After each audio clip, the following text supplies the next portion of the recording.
Hey all, so here's a fun one. When I was a kid, my mom worked at a company called the Teacher Store, which is pretty much like a toy store for teachers. Later on, they were bought by Holcombs, and I don't think Holcombs exists anymore, but it basically was an educational supply store. And which means that when I grew up, we were surrounded by educational board games and card games and things like that. And one of the games that I remember having as a kid was this game called Circulation, the Incredible Journey. And I remember this game because it was so educational in the sense that it was very clinically like a human body and you did things in it. And it was designed for kids. I also remember that it was huge. I remember the box was oversized. I remember it had a big old trifold, and everything about the game was very physical and unique. And when I started teaching game design, I wanted to find a copy of it. That's how important this game was to me. Like, I remembered it. I remembered what it was called. I didn't own any copy of it, but I remembered it. So when I looked for it, and I actually found a copy on eBay. It turns out you can still buy a copy on eBay. And when I got it, I was a little disappointed because while the board, and I'm going to pull this out over here, the board is still, it's a game board. It's exactly the way I remember it, except it's smaller. It's only a folding board in half. It isn't this giant thing that took up most of the floor. And I loved the graphics. I loved the silliness of the shape. I loved the fact that it was about the circulation. And of course, there's places for cards. And there's the board. Now, the game of circulation was fun. It reinforced a lot of things. And what it had was these little cups that you would have. Hair stuck to a sticker. Little cups that you would have, and a little red blood cell inside of it, and you would put things in it as you sort of moved around the board. And you can see, by the way, the plastic is kind of oranged as it's gotten older. Now, what's weird about it is these cups are the right size, but they don't fit well on that board because the board, again, used to be larger. So your playing thing was you'd have little cups. You'd be numbered 1 through 3 and 4. And you would also have these little scoring boards, which of course you can see how warped they are. These little scoring boards, and the idea being is that you would insert little cardboard chips inside each of the 5 areas, and the first person to successfully fill their board would win. It used a spinner. Which has an outside spinner, an inside spinner, also dangerous because it has slightly warped over time. And then it has cards. It has emergency cards and circulation cards. And then lots and lots of these little chits. And what's weird about the chits is that there's different types in them. There's a little white blood cell one, which is actually has a unique shape to it. It's a little white blood cell chip. The rest of them have sort of a generic shape. So oxygen and food. Food is a square. Oxygen is round, blue and green. And then we have the gaseous waste, and we have the renal waste. And of course, these are the disposables here. And then, of course, we have the directions. Now, normally, if this wasn't a global pandemic, we would be playing this in class. But we can't because of global pandemic. As serious or educational games go, I'm a big fan of this game. And it's not just childhood nostalgia. Childhood nostalgia is one thing, but the reality of it is that I remember this game. I remember learning from this game. I remember learning from this game twofold. I remember learning the concepts about the human body. It didn't teach you everything. It only taught you what it was trying to teach you.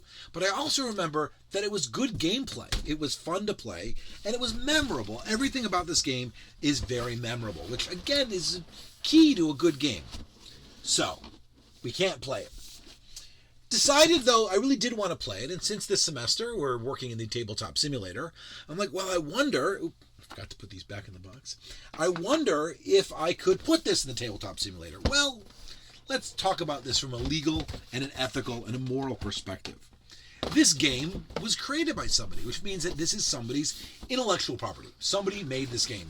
And just because I can't find it anymore, just because it's only available on eBay, that doesn't mean that somebody doesn't own it. And that's the kind of thing. Just because something is out of print or out of publication doesn't mean that the copyright's expired. Matter of fact, I guarantee you, since it's a modern type thing, it was designed in the 70s, the copyright would still be the life of the author or the life of the corporation plus is it 90 or 120 years? It's a long time. Regardless, anything that was created and copyrighted in the 70s, I guarantee you, unless the person has given it away, it's still under copyright. So as much as I'd like to play this game, I can't. And then I thought to myself, well, wait a second. I could put this game in Tabletop Simulator in a closed environment, and under the fair use extension of copyright law, I probably could get away with it as long as I didn't share it with anybody. And then I'm thinking, yeah, maybe, but I want to know more information. So here is the directions. By the way, great directions. Look at 1, 2, 3, 4. That's it. 4 pages. 4 pages enough to play this game. So what I'm looking at here, let me read the brief description. Circulation is a unique game which simulates the workings of the human circulatory system. Players move plasma trays, representing blood plasma, through the arteries and veins of the human body. The object of the game is to supply the arms, legs, and head with food and oxygen. Players must pick up food, green squares, in the digestive system and oxygen, blue discs, in the lungs, and transport them in plasma trays to the capillaries of the arms, legs, and head, where they are exchanged for waste squares. Yellow squares represent renal waste, and black squares represent gaseous waste. Players must dispose of these waste products, as well as guard off germ attacks and control emergency situations. The first player to supply the arms, legs, and head with food and oxygen is the winner of the game. It's nice. Some really nice concepts that come into play. So, Teaching Concepts Game Incorporated, copyright 1974. I hunted down the original designer of the game. That's a whole nother YouTube video. I hunted down the original designer of the game. I called him up. He gave me a big chuckle when I asked him if he was the owner of the game, and he said he was. So I told him what I'd like to do. I said I'd like to put this into Tabletop Simulator for my students to play, just for my students to play it by themselves. But I also told him I wanted to make this video about how I was going to go about doing that. And he said yes. So that's what I'm doing right now. I'm going to make a video. Now, normally, if this was my intellectual property, I would do this the right way. I would make sure that everything was prim and proper and scanned beautifully. But I said, you know what? This is a quick demo about how to make Tabletop Simulator work. This is a quick demo about how a game like Circulation is a really great game. So what I'm not going to do is I'm not going to use excellent graphics. I'm going to do it on purpose so that it doesn't look like I'm trying to take somebody else's intellectual property and build a new product out of it. So that being said, how would I do this quickly? And the answer is I'll grab my phone and I'll take a bunch of pictures. And that's exactly what I did. No scanner, no whatever, just to grab the phone and take the photo. So now this is going to be an exercise in not just how to build a game in Tabletop Simulator, but it's going to be an exercise in how to quickly modify graphics inside of Photoshop when you haven't done a really good job, which, by the way, is also one of my favorite things to do. So that being said, here is where we're going to get started. We're going to dissect and reconstruct this game inside of Tabletop Simulator. For those of you who are watching on YouTube, you don't get to play it afterwards. You just get to see the process because that's the way we're doing this. All right, so let me come over here and we're going to start off with the board. Now, if you notice that I have here's this. This is just the box. And then age 10 to adult, 2 to 4 players. Very nice. We have this part of the board, this part of the board, and this board. Now, the first thing we've got to ask ourselves is can we, looking at all the things we have, is this board readable? And I think the answer is yes. And if it wasn't readable, I'd have to go get a better depth of field photo. But I'm going to come over here, I'm going to throw it inside of Photoshop, and let's see what we can do to make this a playable game board in our system. All right, there we go. That's our board. So let me zoom in and see, can we read the right? That is readable. And the left, and the bottom, and the top. So this is completely readable, which is what we need to do. And by the way, I did on purpose. I did a really bad job of taking all these pictures. All right, so let's start off at the very beginning. Let's bring up our layers. I always need my layers. Let me free up my background layer, and let's make my canvas square. All right, right now my canvas is 56 by 46 inches. I'm not even worried about DPI. I'm going to make my canvas 58 inches by 58 inches. So now I've got a nice big canvas, and I'm going to zoom out. So this is what I want. Obviously, I know the board game is square. It is a known quantity. It is a square board game. Image. I don't have to do image. I can just hit Control T, and I can rotate the image into place. Excellent. Now, I want this to be a square. Image. Edit. Transform. Distort. I love distort because all I need to do is come over here and to start bringing up the corners. 1, 2, 3, 4. That's pretty good. And now we'll never get that one all the way down. So let me zoom out. Control minus allows me to zoom out. Come over here like that. I want to make sure I get all the corners in. 1, 2, 3, 4. And 1, 2, 3, 4. See, I'm going to keep pushing and pulling until I really don't even mind if there's a teeny bit of a border, because I'd rather have a border so I know where my corners are than not. Now, this only works if there's not too much distortion. I mean, rotational distortion is fine, but the board wasn't bent and there's not too much glare on it, which is useful. You can see there is still a little bit of distortion over here, but it's on the part of the board you're not going to see. I've got the snap turned on. That's a dangerous thing. I don't want the snap turned on. I don't want it to try to guess what I'm trying to do. Da-da-da, da-da-da. And yes, by the way, if you're watching this going, why didn't you just put it on a scanner? Oh, I could have. I absolutely could have. I have scanners this size and larger. I can scan any board game I want, pop it on the scanner and be done with it. For me, I just wanted to really demonstrate just how quickly I can do this. I'm going to make sure that that extra line in there is straight. That glare line is straight. There you go. Something like that, like that. That looks pretty good. I'm going to, before I commit my change, I'm going to zoom in.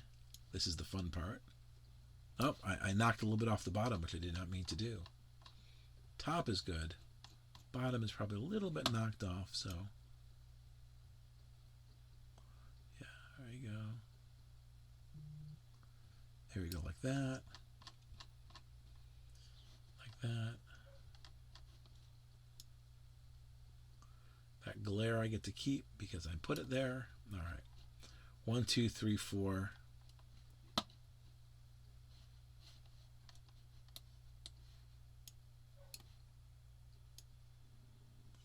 Get that little circulation up there, a little straighter. There we go. That looks nice. 1, 2, 3, 4. His head looks a little bit good. Maybe bring it down just a touch. All right. So everything looks straight enough to go forward. I press enter. And can I still read everything? And the answer is yes. Yes, I can still read everything. And I have a square. Yay, me. All right, now let's come over here and let's bring down our black regions. So we got a pure black, which is nice. I want to bring up the white just a bit, mid-tone. I want to make sure that I can see everything nice and crisp. So before, after, that's gorgeous. Now I've got these little shadowy areas. Now I could come over here with like a black pen and do that, which would work normally just fine. But instead, I'm going to go to the burn tool. And what the burn tool does is it makes areas darker. I'm going to make it larger since it is. And of course, I'm burning. Of course, you can't see it because I'm burning the highlights. If I burn the midtones, you'll see that it sort of takes the edge off of that kind of area here. I like doing it with the burn tool than just a straight paint tool, because if I keep going over here, you'll see that it keeps getting darker, and there's something more naturalistic about that. And if I wanted to, I could say I do it to the shadows, and that'll almost paint with black. But it should work really well, and it does, and it does. And there we go. Get rid of that little bit right there. And lastly, I will come over here and grab my healing brush tool and say, oops, wrong healing brush tool, my spot healing brush tool, and get rid of the 1, 2, 3, 4 dots I have seen left over. There we go. So, the board looks playable. And again, with respect to the original copyright holder, who knows I'm doing this, and who has said I can do this as long as I do not publish the game. So I'm just showing you how cool this board is. Now let me talk about how cool this board is. Look at that. It does not look like anybody. I love the fact that it's this, this crazy short dumpy guy. Maybe it's because I'm a crazy short dumpy guy. When you start talking about relationship, that doesn't look like me. No one is going to say that looks like them. I don't think anyone. You get that it's an iconic body. You get that this is a person. Is it me? No. Is it anybody? No. There's something good about that. And when I talked to the guy who created it, he had hired an illustrator. He also told me that he was I think a high school science teacher when he made this, which is kind of cool, by the way. I love that. All right, now let's take a look at it here. Let's look at 100%. Yeah. Yep. Works for me. Completely readable. All right, so zoom out. Do a quick save as. Save as. And we're going to save this as the board. Hoo ha ha ha he. Excellent. So now I have the big board, which I can upload. Now, let's go through the other elements that I would need to replace. The cups are going to be something I'm going to have to deal with, and I think I'm going to make the cups.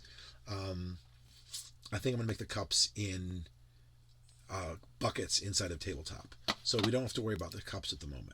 So what else do we have here that we need to worry about? The what's it called? The scoreboards. Let's come over here and let's make scoreboards. Now with the scoreboards, they are not square, so I'm going to have to play a little bit of a different game here. I'm going to rotate this counterclockwise. Excellent. Obviously it's crooked. I'm okay with that. And let's see. There we go. Let's rotate this in place. All right. That's almost straight. Let's come over here to this one. That's not straight at all. I like putting in lines. And the lines basically gives me an idea of how straight or not straight something is. And now this is going to give you a real sense of this, how this is being curved. Now, I could warp it back into place, but if I were to just crop it right now, you would barely notice that anything was wrong. And that's the kind of fun part about looking at sort of these things. So if I were to come over here and just turn my snap back on, grab this area, crop, image, oops. Maybe I should have not unselected it. There we go. Image, crop, right? That's pretty good. So now the question is, view, clear guides. Now I'm going to bring up the levels here. I'm going to make the black nice and black. That looks pretty good. Interesting enough, this is copyright 73, but the instructions are copyright 74. I wonder what that means. Bring this back up. Now, what's funny about this is, when you look at this, you're like, wait a second, there's some weird color things going on here. And there are, by the way. I'll fix that in a second. I'm going to do this real fast. And now I could straighten this some more, but it's actually easier to come over here with a paintbrush. Oops. With a 100% paintbrush. And if I do this, all of a sudden it went from crooked to, it doesn't look as crooked as it was, does it? And that's just the nature of the fact that once it's straight, we're not noticing the dimensionality of it. So I actually didn't fix the curve to it. I just got rid of everything that would make it very obvious that there was a curve to it. Now, what I don't like is, of course, you've got that weird sort of a yellow haze there. Now, if I were to come over here and maybe come over here and get this to the right number. Close. I'm going to try to get all of the white. Let's come over here and add to that. All right, so that's all of the white. That's pretty good. Actually, if I were to undo contiguous, I wonder what happened then. That's much better. No, I don't want to do that because I don't want to get into that. I'll just do all that. Turn off contiguous. All right, put that in there. That's all the white. Now that isn't, I'm missing, what am I missing? I'm missing the O. I'm missing the dot in the A. I got it. and the dot in the R. I got that too, I think. All right, so if that's the case, I can bring up levels again, and I can say, I said white, please, and that basically gets rid of all of that, and so it gets rid of all the yellow, and now that looks pretty cool. That looks pretty cool. I'm happy with that.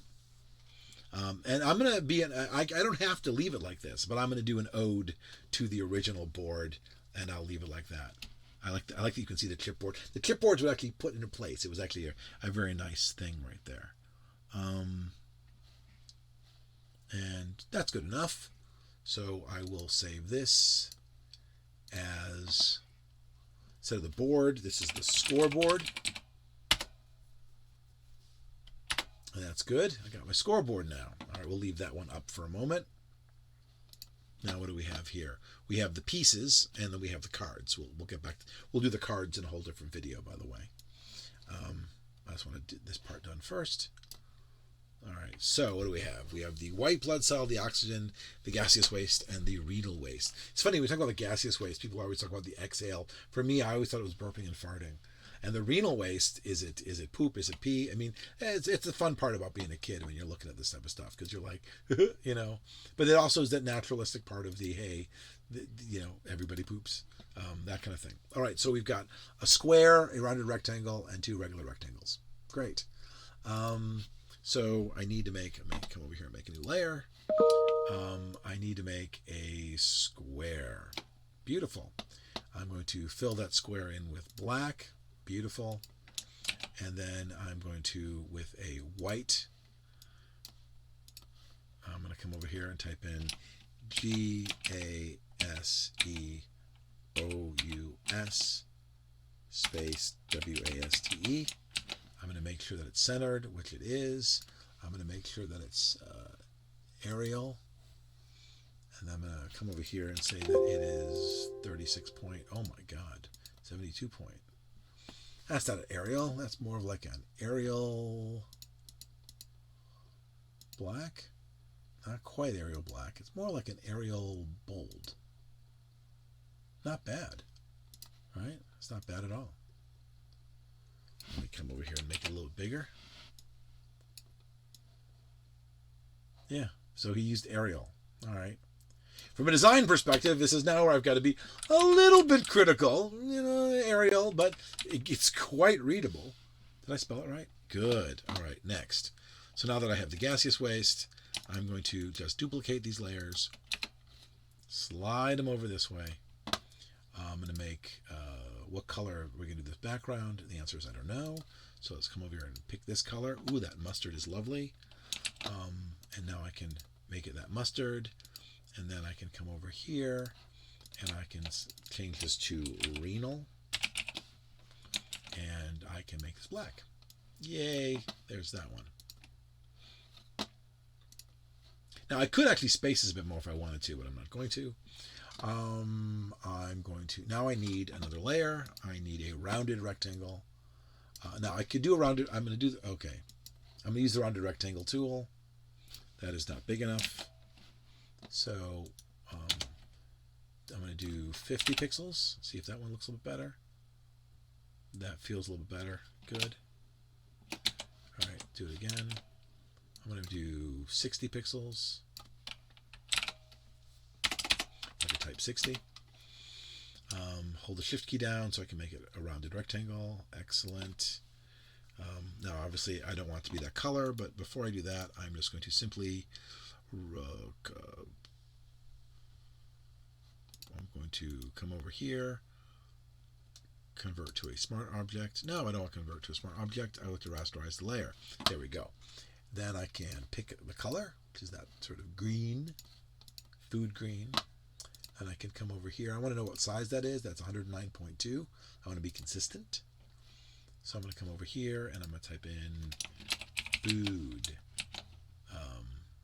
I had 109.2 and I want it to be black. And most importantly, I want it to be on top of the layer so I can see it. There you go. That looks pretty good. This one could be lighter.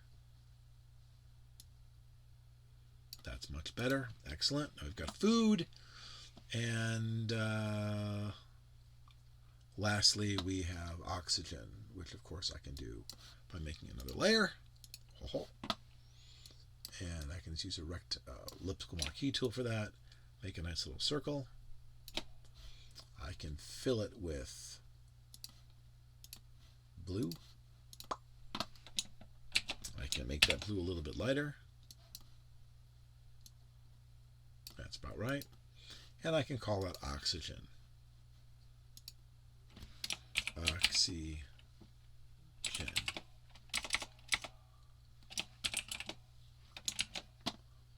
And I can make it black. So now I have 1, 2, 3, 4. Beautiful. Isn't that great? Wonderful. Now, for my last trick, I need the white blood cell, and I can use any shape I want, but I'm going to be funny here for a moment, and I am going to duplicate my background layer, and I'm going to put it all the way up to the top. Right there, it is all by itself. I'm going to go. Wait a second. I'm going to rotate this thing. Let me bring in a guide first, and I'm going to rotate this. Right, so that should be straight. Right, there it is, that's straight. But of course, we realize that we are skewed slightly. So if I were to skew that back into place, I don't think I'm as skewed as you think. I think I'm actually pretty good here, right? So, yeah, I think I just need to, skew the whole image, edit, transform, skew, and I could, skew it back into a little bit of square. That looks pretty good. So now I care about this white blood cell. View, clear guides. Now, interestingly enough, oh no. What did I do? Did I skew them all? Yes, I did. That was beautiful. Do you see that? I accidentally selected all the layers and skewed them all. Yeah, let's not do that. Yeah, let's not do that. All right, so now I can come over here and I could say edit, transform, skew, and only skew this layer. Oops. Wait, I have to distort. I think I distorted. Edit, transform, skew. There we go. I did perspective.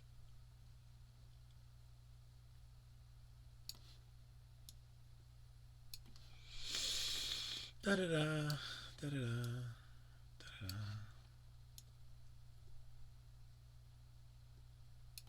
Alright, so let's just say that's close enough.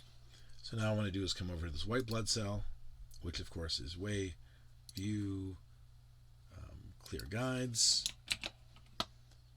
So I'm going to come over to my quick selection tool and see if I can get it to select just that shape, which it did! That was great!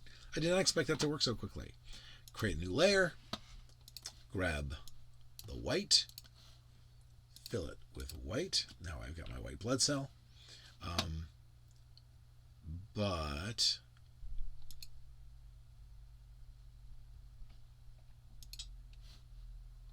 all right, so I can come over here like that. That's my white blood cell. And then I'm going to select both of these layers. And this is going to be really strange for a moment because I'm going to rotate both of these layers until the WBC is flat so I know where to put it. There we go. So now, yeah, I did that right. I'm like, what have I just done? So I come over here and type in WBC and I make that black. And so now I've got my white blood cell right there. Beautiful. I can hide this layer. I can hide this layer. I can take my WBC, put it over here. Great. And then layer, new layer, make a new layer in the background, something to sort of fill so I can see what I'm looking at. So let's put some generic color as a background layer here. There you go. Now, what we're going to see is I'm a little bit weary by the white blood cell. It's a little bit thing, but wait, name your layers, WBC. So if I want to get rid of that fluffy edge, I can come over here and I could probably stroke it. also I'm gonna see that I'm centering the stroke, and it sort of smooths it out. If I did an outside stroke, it would look like that. If I did an inside stroke, it wouldn't matter. If I do a center stroke, it kind of gives a nice little centering there, and then I can make it white, and then a little bit. I think it looks a little bit better than it did before. I think it looks a little bit better, slightly smoother, and then I can rasterize the layer style, and I don't have a white blood cell there. Everything should look where it's supposed to be. So that's my white blood cell. This is my oxygen. This is my food. This would be my renal. And this would be my, and this would be my gas. Great. So now I have the 5 items that I need. So now I need to export these. Great. I'm going to export them. I'm going to turn off all the layers I don't need. All right. So come over here. I'm going to File, Save As, and make this a PNG. WBC. Beautiful. Do it again. I'm still wondering if the oxygen could be lighter. There you go. File, Save As, PNG. That would be oxygen. Beautiful. File, Save As, food.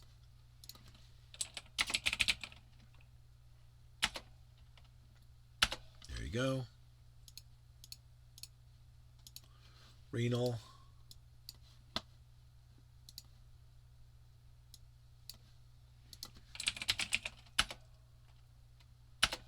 And then lastly, gas.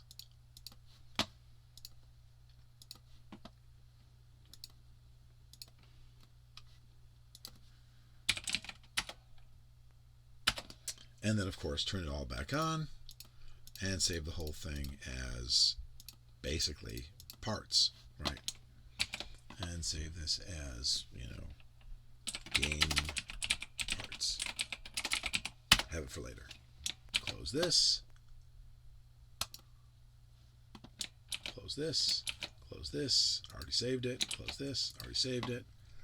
Let's come back over here. 1, 2, 3, 4, 5.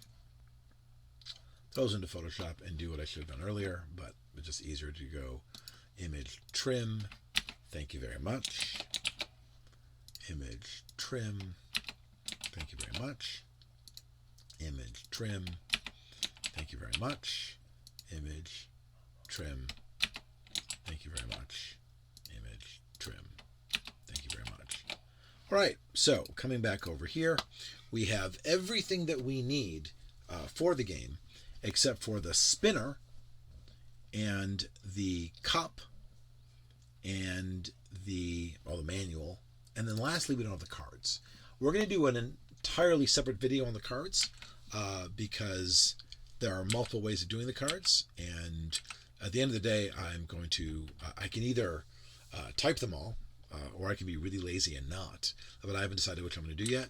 But I also want you to see, oh no. Wait, did I make a mistake? You have a splinter in your foot. Do I have it? Oh no. I have to rephotograph the cards. I didn't do a clear enough job on them. Or unless I decide to type them all. I think I can read them all, right?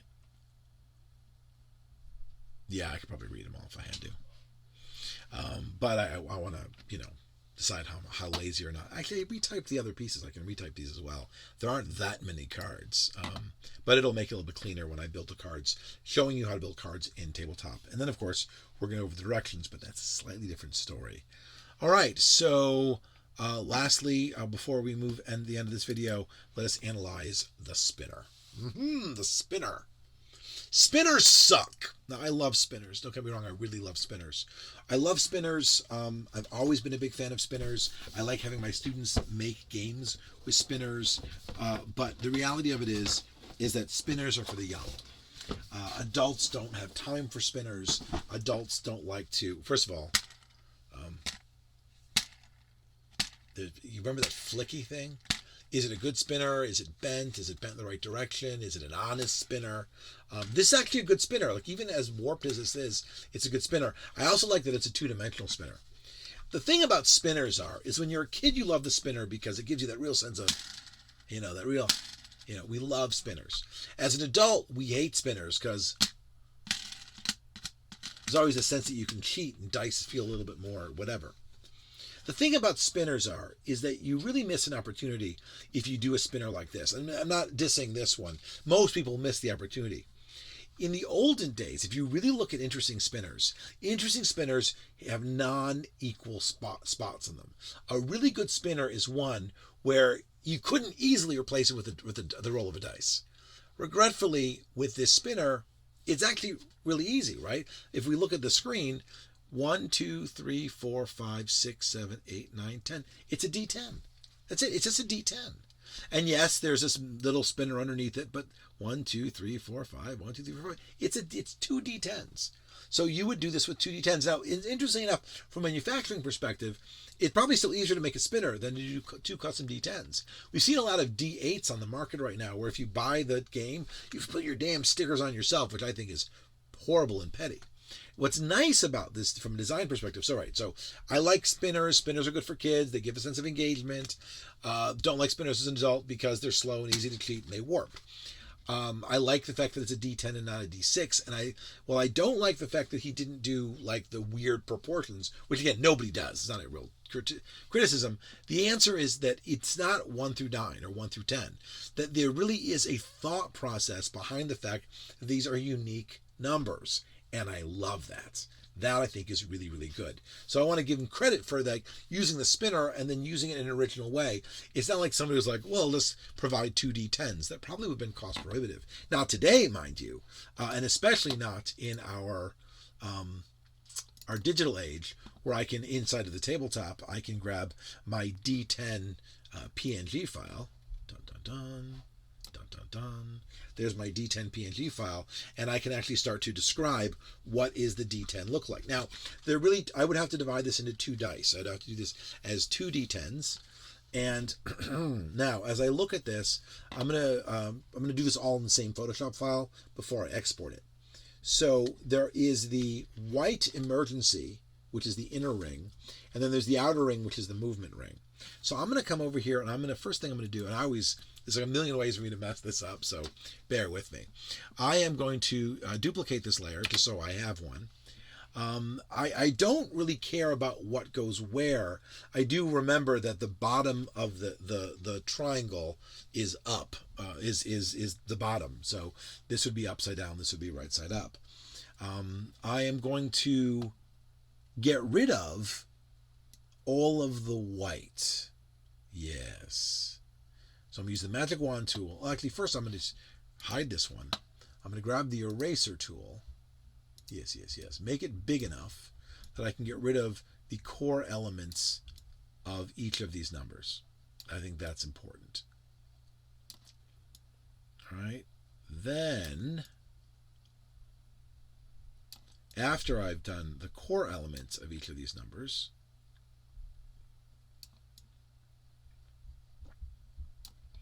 all right, so there it is. The core element of each of these numbers is gone. After I've done that, I'm going to put in a background layer so I can see what I've done. It's always a good idea to throw in some color so you can see where you've put the holes, as it were. So there, yeah. See, I could have done better.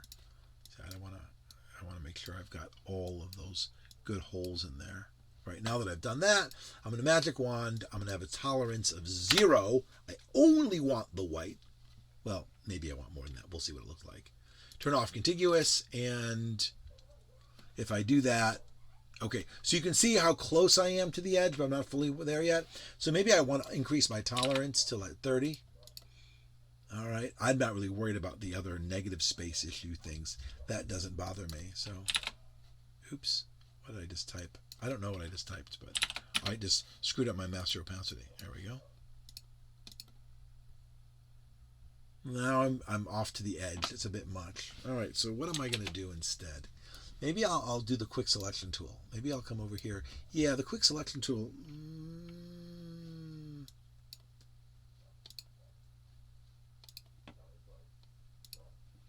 My dogs say hello.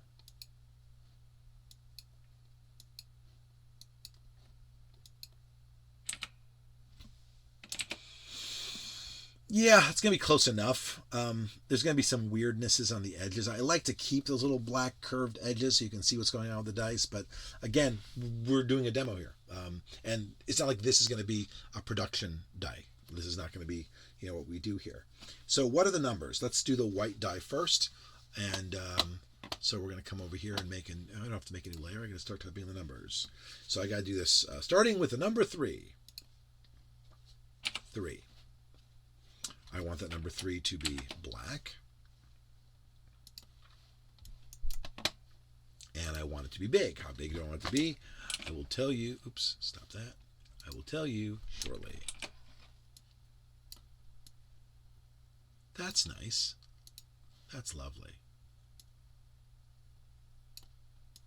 All right, so I'm going to do it so that the dot is there. That's number 3. And then I will duplicate it. Notice I'm just duplicating it because it's easier. Because I can come over here and make sure I position it in the right spot. See how that's working? And then I'm not even going to change it yet. I'm just going to put all my number 3s in. Duplicate again.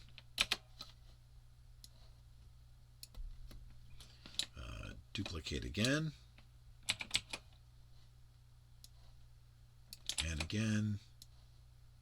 All right, that's 1, 2, 3, 4, 5. Now I'm going to come over here, and this time I'm going to rotate it upside down. Put it there. 1, 2, 3, 4, 5. Now, I haven't adjusted all of them, by the way. So let's come over here and adjust them all. That one's good.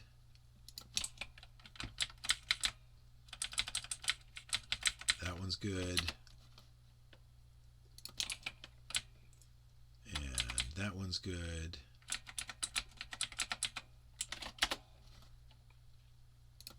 That one's good. And that one's good. That's great. And then this one is good.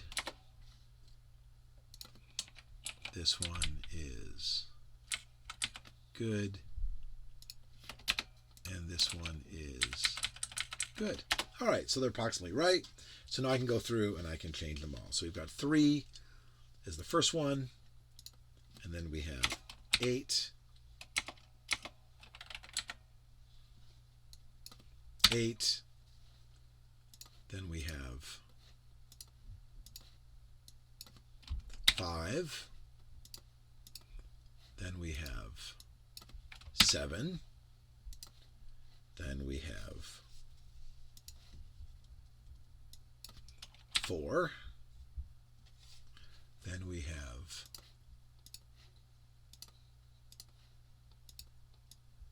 6, which we do not need to underline because there is no 9, but we could reiterate that at a later date.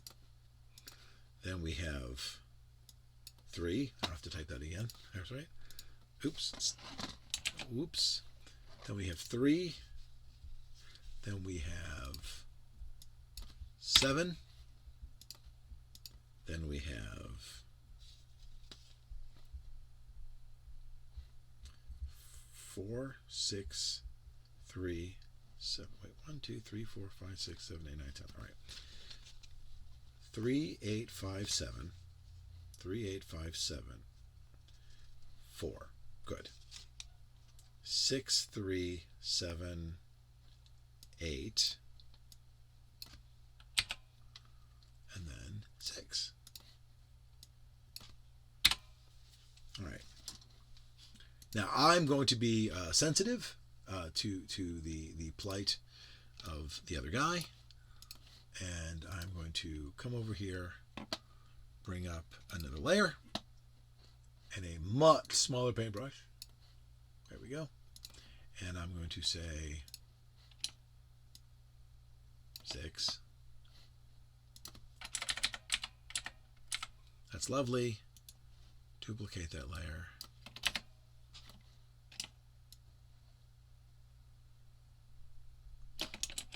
Did I have the background layer selected? I have no idea that happens. That's that layer. And 6. Aha. That's interesting.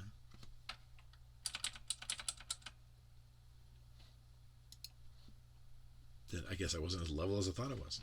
Which, by the way, it brings up an interesting point, because I really want to make sure I was level. I can go 1, 2, 3, adjustment, 1, 2, adjustment, 1, 2, adjustment, 1, 2, 3, adjustment. There we go. So now everything is semi-level. All right. So everything looks pretty good. Yay! I did the light. Oh, wait. It shouldn't be white, by the way, but it should be blue. But I've done the inner die. That makes my life a little bit easier. So I'm going to come over here. I'm going to duplicate this layer so I have it for later. I'm going to make it white.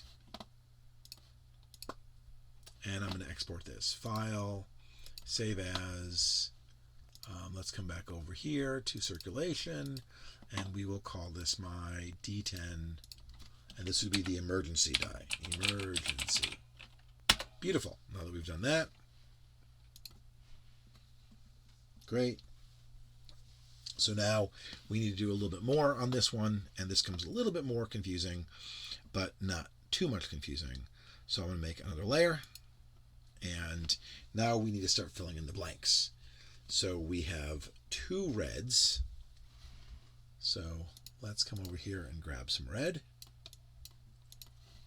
We have 2 reds.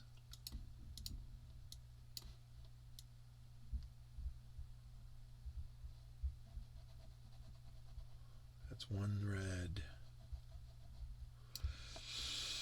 And I guess I'll just put them side by side, only because the simulator is going to be doing its job for us, so it'll make my life a little bit easier. 2 reds. I have 2 yellows.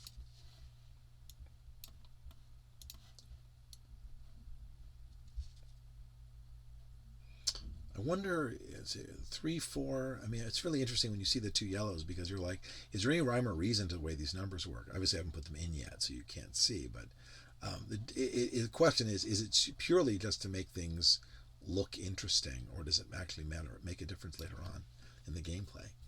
I have 3 greens. Oops, you can give me my computer back, yeah? I'm hiccuping. There we go. 3 greens. That's readable. I was gonna say, is it too dark? But no, it should be good. Oops. Don't worry about that. I can fix that later.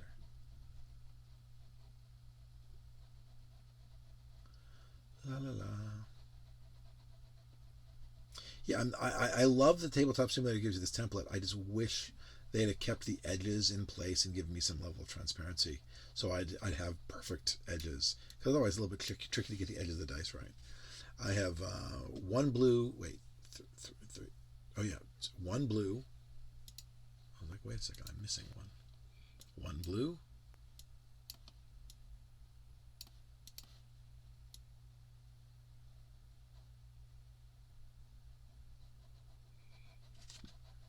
Which is a 7, by the way. I don't have to change that one. Yay. And I have 1 purple, which is a 6. So I'm going to be strategic and make this my purple. So I have less to change. Now, before I go on, I'm a little anal about these things. And so what I do is I'm going to grab my layers. What are those layers? I'll do that. I'm going to grab all my number layers. Layer, new, group from layers, and numbers 1. Then I'm going to duplicate that group. I'm going to call this numbers 2. I'm going to hide numbers 2. And what are these layers? Oh, those are the lines. All right, so I'm going to make sure that those lines are in numbers 1. And then I'm going to duplicate them. I'm going to put them in numbers 2. No, I put them in the wrong spot. That's fine. Fine. All right. So numbers 2 has them, and actually, I'm going to be a good boy. I'm going to do it the right way. So they're in. Okay. So numbers 2 is okay.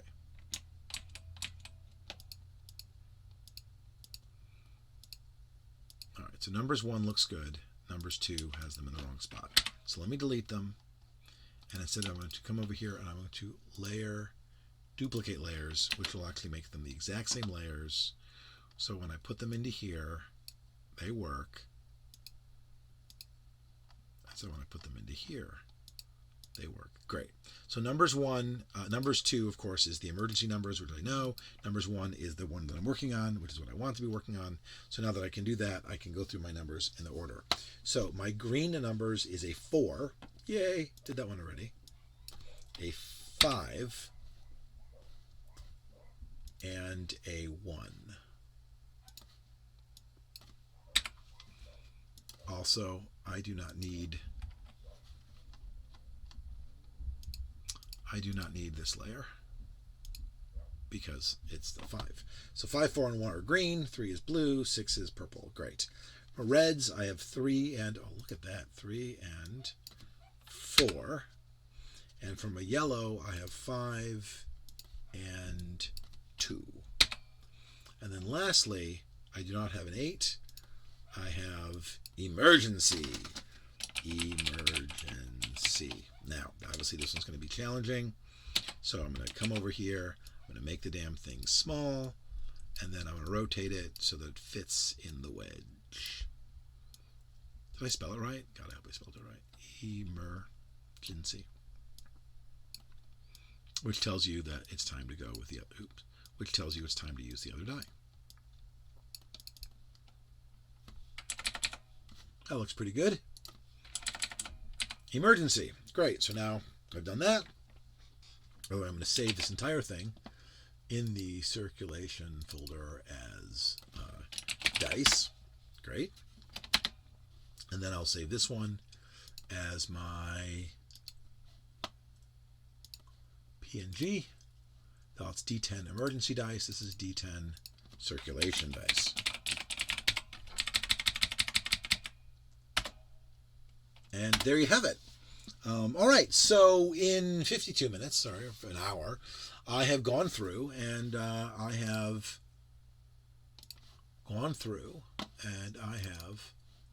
created the dice from the spinner. That's easier to do that way. Thank you for being a D10. If this is a D11, oh, what would I have done? If this was all those things that I love about a spinner for adults, then it would have been a pain in the ass. But the fact of the matter is, it was straightforward. It was easy enough to do. So I've got my outer is one die. My inner is the other die. I have taken all my pieces and I've reconstructed them as miniature PNGs, which is great. I have mapped out a new version of the board, and of the scoreboard and of the real board. So the only thing we have left to map out would be the cup, which I think I'm going to do as a... actually, I need to add something to there. That's right. I need to add something there if I'm going to do the cup right.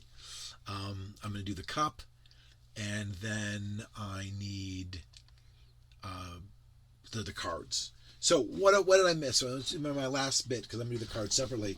So what I missed here was the cup itself has this little RBC in it, and the idea is there's the red blood cell because it's a plasma cup. It's always got red blood cell, and then inside of it you put the white blood cell. So there's always going to be a red blood cell and a white blood cell, and it's a reinforcement of what it is that we're using. Remember, it's the blood that is carrying us through.